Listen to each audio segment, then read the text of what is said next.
Hi everyone, I'm Jennifer from English with Jennifer. I bet talking about the COVID pandemic is not something you enjoy, right? That's because after 2 years, many of us are feeling COVID fatigue.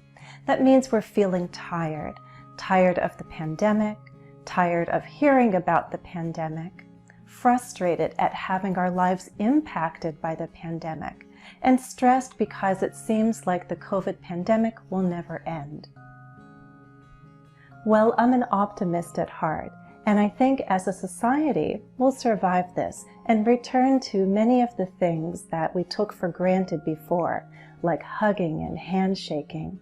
In fact, some things, big and small, are already coming back, like sports events. But we still live with COVID restrictions that are in place to keep us safe or safer. So for now, we can't escape all the talk about COVID, and truthfully, we need to inform ourselves, if not every day, then from time to time, so that we can stay up to date on what's happening and how we can protect ourselves. When you read or listen to the news, you'll need a certain amount of COVID-related vocabulary to understand. That's what this lesson will give you.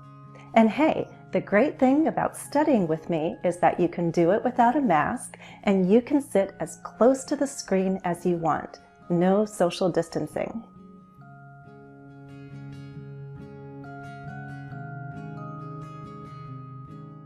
I mentioned COVID restrictions. These are the policies and practices we follow in order to keep safe, or at least that's the intention behind them. Examples include not being allowed to enter a store without a mask, limiting how many people can be in an elevator at one time, and being asked to social distance inside a building, meaning we stay 6 feet apart. The issue of masks is a bundle of complexities, to wear one or not, and if you wear one, what kind? Disposable masks are common. They're designed for one-time use. If stores or schools hand out masks for free, they're disposable. They have a bendable nose guard and ear loops, which can break if you pull too hard. They also sell reusable and washable masks. Often you can insert a filter inside. At first, we were told that medical-grade masks were for those working on the front lines. Now we're told that these masks are really the best and we should all be wearing one. But they're more expensive and not so easy to get. There are also a lot of fake N95 and KN95 masks out there. Good masks filter out particles. And as we know, COVID-19 is transmitted by airborne particles and droplets. Droplets are small, particles are even smaller. The latest talk is that only medical-grade masks really help against the Omicron variant.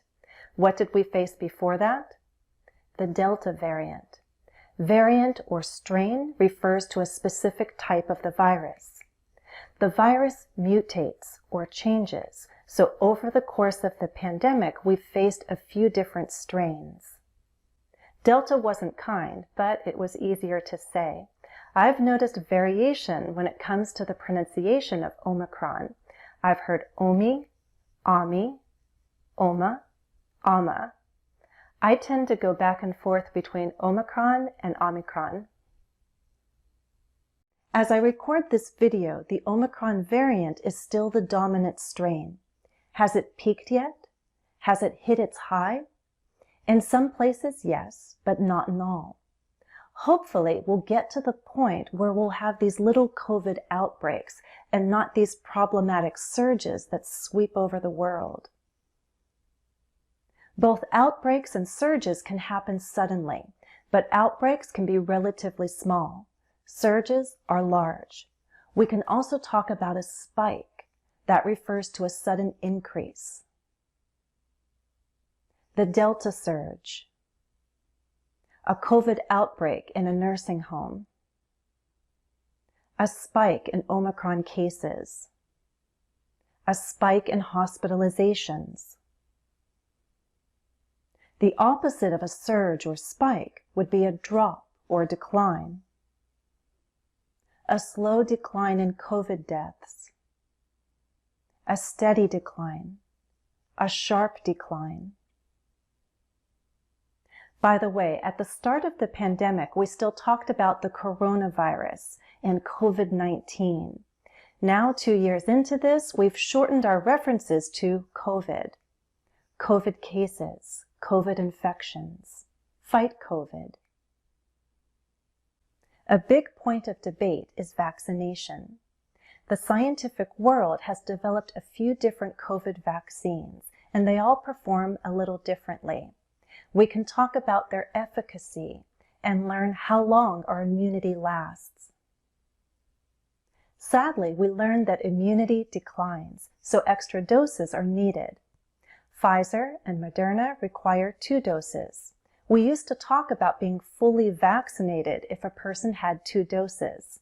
Now we know that a 3rd dose is needed after about 6 months. We call that a booster or booster shot. If someone got the Johnson & Johnson or J&J vaccine, it's recommended they get a dose of Pfizer or Moderna now. At this stage of the game, some people are saying they're triple vaxxed. So it looks like we may have to constantly update our definition of what it means to be fully vaccinated. How long will the booster shot last? We don't know for certain right now. We do know that immunity wanes. It slowly decreases. As I understand, some people are already getting their 4th shot, their 4th dose. Some people ask, who is more immune to the virus? There are those who have vaccine-induced immunity. They've been vaccinated. Then there are those who have natural immunity. They're immune to COVID for a while after being infected. There's also hybrid immunity. People have had COVID and got vaccinated. A question still being asked is, can we achieve herd immunity? That's when a large portion of the population is immune through previous infection and/or through vaccination. Getting a shot means getting vaccinated. You can get the flu shot, for example, and it lasts for about a year. By the way, there's a danger now of getting the flu and COVID at the same time. It's called flurona. Co-infections, 2 respiratory infections at the same time. The COVID pandemic has created a lot of debate around the issue of government control and individual rights and civil liberties. Some governments and organizations have the authority to issue mandates. That is, they can create an official order that people must follow. Mask mandates create 2 camps, those for it and those against it. The same thing happens with vaccine mandates. In the US, it's rather complicated because power is shared between the federal and state governments.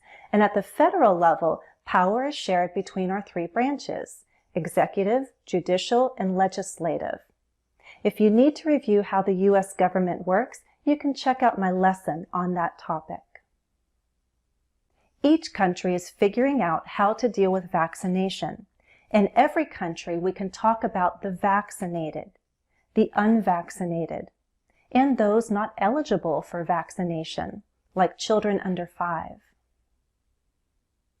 I think compromises are often possible. After 2 years of not really going out, I took my daughter and her friend to the Boston Ballet at Christmas time. We saw the Nutcracker. COVID restrictions were in place. Before you could enter the theater, you had to show proof of vaccination, your vaccination card, or a negative test result. The Boston Ballet specified that it had to be a COVID-19 PCR test within 72 hours of the performance, or a COVID-19 rapid antigen test within 24 hours of the performance. There are 2 kinds of COVID tests at the moment. PCR or molecular tests are sent to a lab. Rapid tests or antigen tests can produce results in minutes. PCR tests are considered more accurate. Have you ever had a COVID test? I had to do one before my surgery back in 2020. The nasal swab wasn't comfortable, but thankfully it was quick. These days, American public schools are doing free testing when they believe that someone might be infected because they've had close contact with someone who already tested positive. Someone can get tested. Then they get their results, and they can either test negative or test positive. The COVID policies and guidelines change, but generally we can talk about isolation and quarantine. According to the CDC, the Centers for Disease Control and Prevention, isolation separates people with a contagious disease from people who are not sick. And quarantine separates and restricts the movement of people who are exposed to a contagious disease to see if they become sick. That's the difference between isolation and quarantine. I hope you all have remained healthy, and if you've gotten sick with COVID, I hope it was a mild case. No one wants to experience a severe case that requires hospitalization. Some people who get infected with COVID are fortunate enough to experience only mild symptoms, like coughing and a runny nose. Some people are infected and are asymptomatic. They have no symptoms. If COVID impacted your life or a family member's life more seriously, I'm truly sorry. One thing we can all do is take care of ourselves and keep our immunity strong. So try to sleep well and eat well. Stay positive and strong. And hopefully there won't be a need for me to make a lot more COVID-related lessons in the future. Fingers crossed. It's time to wrap up. How about a review quiz? 1. If you're feeling tired of the pandemic, what are you experiencing?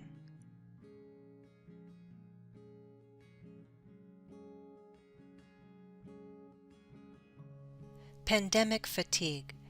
You can also say COVID fatigue, but this could refer to an actual symptom of the virus too.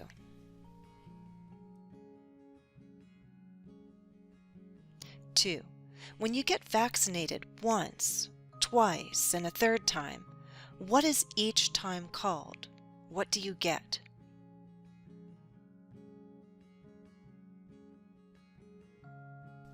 Well, you get a shot, but in each shot there's a dose. 3. What are Delta and Omicron?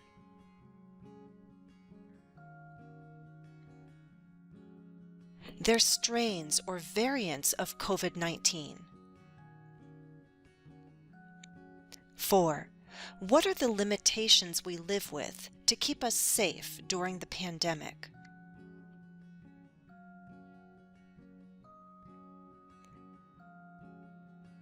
COVID restrictions, or you might say COVID policies. 5. What's another word for a sudden increase in COVID numbers?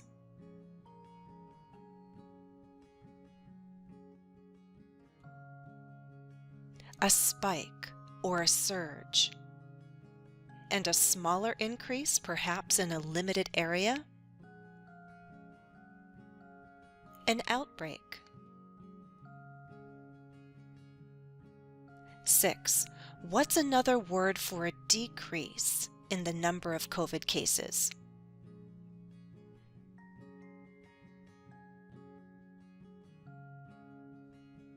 A decline or drop. 7. What can an authority issue to make people do something?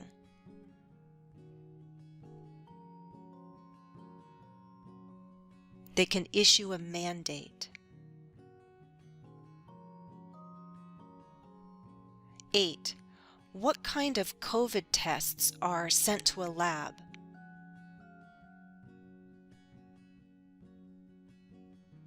PCR tests. Those are molecular tests, not rapid antigen tests.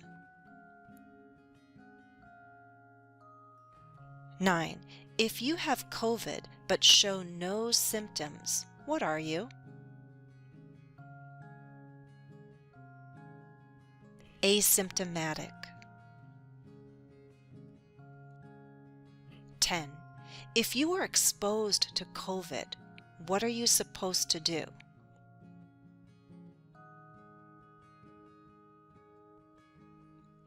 Quarantine.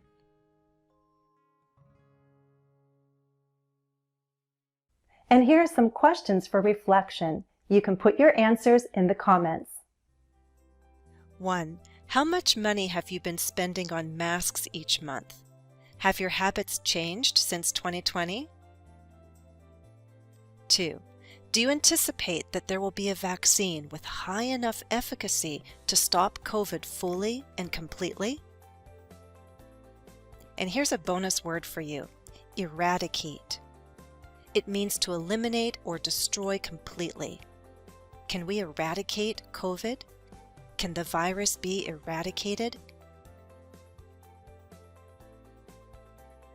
That's all for now. Please like the video if you found the lesson useful. As always, thanks for watching and happy studies.